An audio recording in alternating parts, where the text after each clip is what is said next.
Imagine for a moment that your life is a story that someone else has been writing for you. Every chapter, every plot twist, every supporting character, all crafted by voices other than your own. Your parents wrote the first few chapters. Society dictated the next ones. Your fears, your hurts, your disappointments took the pencil when you weren't looking. And now, standing in front of the mirror of your own existence, you wonder, who the hell is writing my story? Because one thing is for sure. You don't feel like the protagonist, you feel like an extra in your own life reacting to a script you never chose to read. Here's the question that will change everything. What if I told you that right now, tonight, you could pry that pencil from the invisible hands that have been writing your narrative and begin writing your own story? Not tomorrow, not when things get better. Tonight, Carl Jung spent decades exploring why human beings feel trapped in patterns they didn't choose, and he discovered something revolutionary. You are not a victim of your story, you are its unconscious author. And at the end of this journey together, I will reveal to you the exact technique Jung used to transform his own existential crisis into the foundation of his entire work. A nightly practice you can start today that will give you back control of your narrative. But first, we need to understand how you came to be a supporting character in your own life. From the moment you were born, you were written about. Your parents had expectations. Society had predefined roles. Culture had invisible norms. And you, like a good child, learned to read that script and play it to perfection. You learned which emotions were acceptable and which ones should be hidden in the basement of your psyche. You learned which dreams were realistic and which were ridiculous fantasies. You learned how to be functional, how to fit in, how to not cause trouble, and with each lesson, with each adjustment, you surrendered a piece of your pen. Jung called this the formation of the persona, that mask we wear to be accepted by the world. But here's the problem. When you wear a mask for too long, you start to forget that there's a face underneath. You start to believe that the mask is who you really are, and so you live your entire life playing a role that you never auditioned for.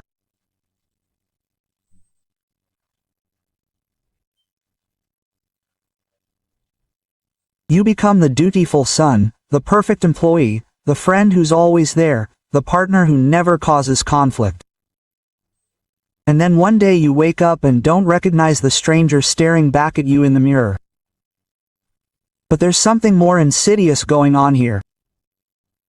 You're not just playing roles that others have written for you. You're trapped in a victim narrative. Every time you say, "I can't because of my past," you're handing over the pen. Every time you blame your circumstances, your parents, your ex, your boss, your bad luck, you're implicitly saying, "My story is being written by forces beyond my control." And the moment you accept that narrative, you become a flat, two-dimensional, predictable character, an extra in the grand drama of existence. Jung understood this profoundly because he lived it himself. In 1913, when he was 38, he experienced what he called his confrontation with the unconscious. His life was falling apart. He had broken with Freud, his mentor and intellectual father figure. His career was at risk, and, worse, he began to experience disturbing visions, apocalyptic dreams, inner voices that tormented him. He was, in his own words, on the verge of psychosis. He could have chosen the victim narrative. He could have said to himself, "I am a broken man, damaged by my lonely childhood, destroyed by Freud's betrayal, lost in darkness." But instead, Jung did something radical. He picked up a notebook and began to write. He didn't write about his problems as if they were things that were happening to him. He wrote about them as if they were characters in a larger story, archetypes emerging from the depths of his psyche to teach him something.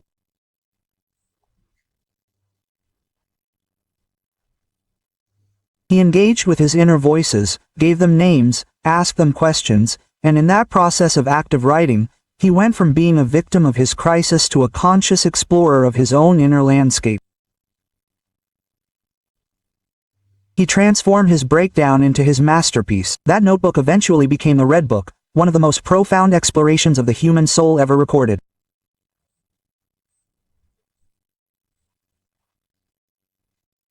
And it all began with a simple yet revolutionary choice. Choosing to be the author of his experience rather than its victim. Now I want you to think about your own life. What is the narrative that you have been telling yourself? What is the story that you repeat over and over about why things are the way they are? Maybe it's something like, I'm never enough, I'm always being abandoned, I don't deserve to be happy. The world is a cruel place. People don't change. Quote, these aren't objective truths. They're script lines that you've memorized so well that they've become self-fulfilling prophecies. Every time you repeat that narrative, you reinforce the neural patterns that sustain it, you seek out evidence that confirms it, you ignore everything that contradicts it, and slowly your brain constructs a reality that perfectly fits the story you've been telling yourself. And one discovered that deep within the unconscious reside archetypal forces, universal patterns of human experience that influence how we interpret our lives. One of the most powerful is the archetype of the victim. The victim is seductive because it absolves us of responsibility. If I'm a victim, then I don't have to change. If I'm a victim, then I can remain comfortable in my familiar suffering. If I'm a victim, then I get sympathy, attention, a clear identity. But here's the brutal truth that Jung never sugarcoated. While if you cling to the victim identity, you will remain trapped in the same chapter of your life, reading the same lines, experiencing the same disappointments, blaming the same villains. The victim never grows because growth requires authorship, it requires looking at your life and saying, I am responsible for this too. Not because it is all your fault, but because you are the only one who can change the direction of the story. Your parents wrote the first chapters, it is true, your traumas left marks on the pages, no doubt. But now, in this moment, you have the pen in your hand. The question is, will you continue to rewrite the same chapter as a victim, or will you begin a new chapter as a conscious author of your own narrative?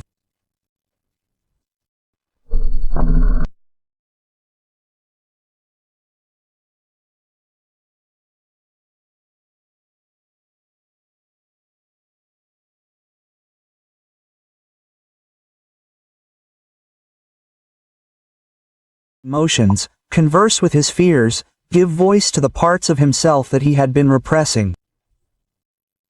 And in that process something magical would happen. The voices that haunted him when they remained in the shadows became wise when he brought them into the light of conscious dialogue. The monsters of his unconscious transformed into teachers. The demons revealed themselves as guides in disguise. Here's the exact practice I promised you, the one you can start tonight. Grab a notebook, not your phone, a physical notebook. Something about the act of writing by hand connects with deeper layers of the psyche. And instead of writing about your day as if you were reporting the news, write as if you were interviewing the inner characters of your own story. Ask your anxiety, what are you trying to protect? Ask your anger, what boundary have I not upheld? Ask your sadness, what am I avoiding feeling fully? And then, and this is crucial, write the answers as if they come from those parts of you. Don't analyze, don't judge, just write what emerges. Jung called this active imagination, and it is fundamentally different from passive fantasy. In passive fantasy, you are a spectator of your thoughts. In active imagination, you are a conscious participant in a dialogue with your unconscious. You are co-creating with the deepest forces of your psyche. And in that process of co-creation, you cease to be a victim of your emotions and become their conscious collaborator. Your symptoms become symbols.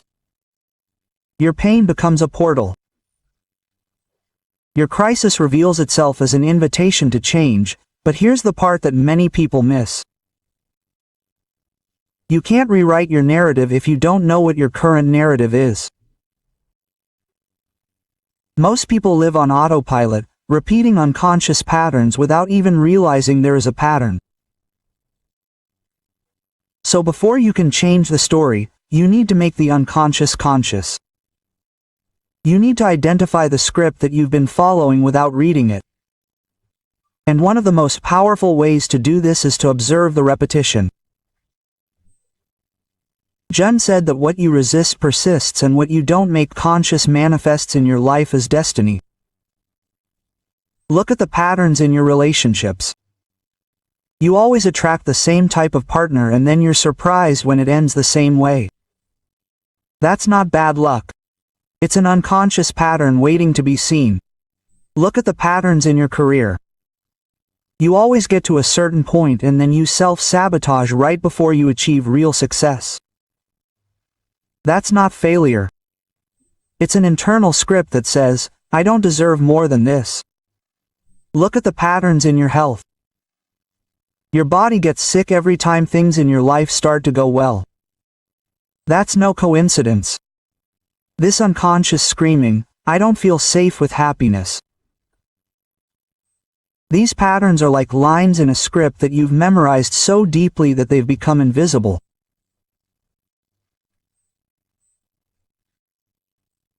But once you start to see them, once you make them conscious, they lose their power over you, because now you're no longer living the story, you're observing the story, and from that position of conscious observer you can choose something different. I had a concept for this. The transcendent function is the psyche's ability to hold the tension between opposites, victim and perpetrator, conscious and unconscious, pain and meaning, until something new emerges, a third possibility that transcends both poles. This is no easy synthesis or lukewarm compromise, it's psychological alchemy. It's the process of transforming the lead of your suffering into the gold of your wisdom, but it requires that you sit in the fire of your own discomfort, not running away into the family narratives. Most people can't tolerate this tension. When life gets tough, they immediately look for a story that will take responsibility away from them. It's my childhood, it's my genetics, it's the economy, it's my zodiac sign, it's God testing me, it's my karma. And look, I'm not saying these factors don't play a role, of course they do, but when you use these factors as the entire explanation, when you make them the ultimate script for your life, you cease to be a human being with agency and you become a character determined by external forces. And that surrender of your authorial power, is the greatest tragedy of all. Now I know what some of you are thinking, but I really have been victimized, I really have suffered trauma. There really are systems of oppression that limit my choices. And you're absolutely right. Jung never denied the reality of real suffering. He himself grew up in a dysfunctional home dealing with his mother's depression and his father's estrangement. He experienced profound loneliness, devastating spiritual crises, and was misunderstood and attacked for his ideas for much of his life. Part of his life. But Jung made a crucial distinction. There's a difference between being victimized, which is something that happens to you, and embracing the identity of victim, which is something you choose as your core narrative. You can honor your pain without making it your identity. You can acknowledge what was done to you without letting it define what you're capable of. You can carry your scars without using them as reasons to remain wounded. This is the paradox that Jung experienced. Only by fully embracing his darkness could he transform it into light. Only by consciously descending into his own hell could he map the territory for others. Only by becoming the author of his own crisis could he write the chapters of his healing. And this brings us to the pivotal moment, the turning point that changes everything. The moment you consciously decide, I'm going to change my narrative. I'm not going to wait for circumstances to change first. I'm not going to wait for someone else to give me permission. I'm not going to wait until I feel ready. I'm going to pick up the pen tonight and begin writing a new chapter. But here's the challenge. Your unconscious will resist. Your old patterns will fight to survive. The voices in your head will tell you that you are being irrational, that you should be realistic, that people don't change, that it's too late, that you're not strong enough. Jung called this resistance the shadow. It's everything you've repressed, denied, rejected about yourself, and paradoxically your shadow contains not only your darkness, but also your unclaimed power. Because when you repress your flaws, you also repress your strengths. When you deny your anger, you also deny your ability to set boundaries. When you hide your sadness, you also hide your ability to feel deeply. When you reject your selfishness, you also reject your right to prioritize your own needs. So part of becoming the author of your narrative is integrating your shadow. It's bringing to light everything you've been hiding. And this doesn't mean acting destructively or hurting others, it means honestly acknowledging. Yes, there are parts of me that are selfish, manipulative, vengeful, cowardly, arrogant, and instead of wasting energy pretending they don't exist, I'm going to have a dialogue with them. I'm going to ask them what they need. I'm going to understand what they're trying to protect. And in that process of conscious integration, those dark parts stop being demons that sabotage me and become allies that empower me. Tonight, when you sit down with your journal, don't just write about what you want to change, write about what you've been avoiding seeing, write about the lies you've told yourself. Write about the roles you've been playing in order to be loved. Write about the anger you've been swallowing. Write about the dreams you've buried because you were afraid of failing. And then, from that place of brutal honesty, begin to rewrite, not with fantasies of perfection, but with the deepest truth of who you are when no one is looking. With the courage of someone who no longer needs to pretend. And she spent years on this process. It wasn't easy. There were nights when she doubted her sanity. There were days when the temptation to revert to the comfortable narrative of victimhood was almost irresistible, but she stuck with the process and slowly, page by page, dialogue by dialogue, transformed his crisis into his calling, transformed his brokenness into his breakthrough, and in the end, not only healed himself, he created a map for millions of others to find their way back to their own authorship. That is what is available to you tonight. Not an instant transformation, not a miracle cure, but the first conscious step on the journey of reclaiming your pen, of ceasing to be the character that others have written and beginning to be the author that you were always meant to be. And yes, there will be resistance. Yes, there will be nights when you want to give up. Yes, there will be people in your life who preferred the old version of you, the predictable version, the controllable version.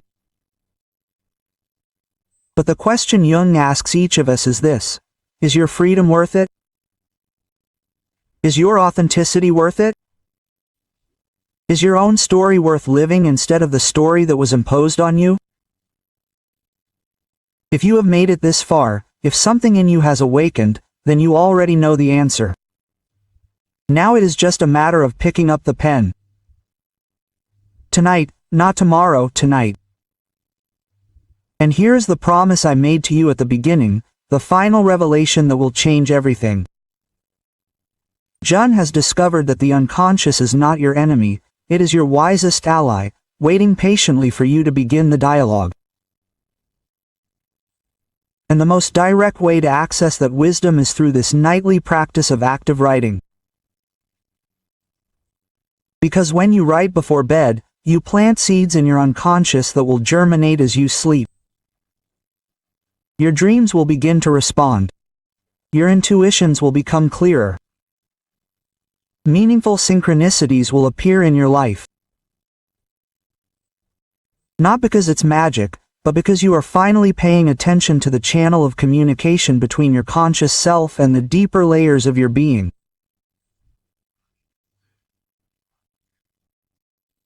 You are bridging the gap, you are turning the unconscious into the conscious, and in the process you become someone entirely new, the conscious author of your own existence. So, here is my invitation.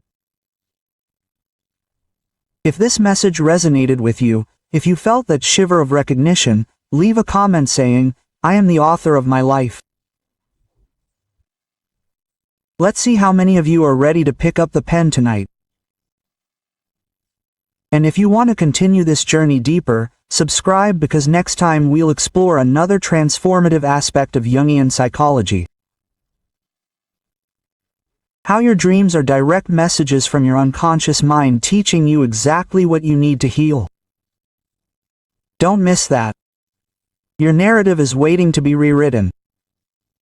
Start tonight.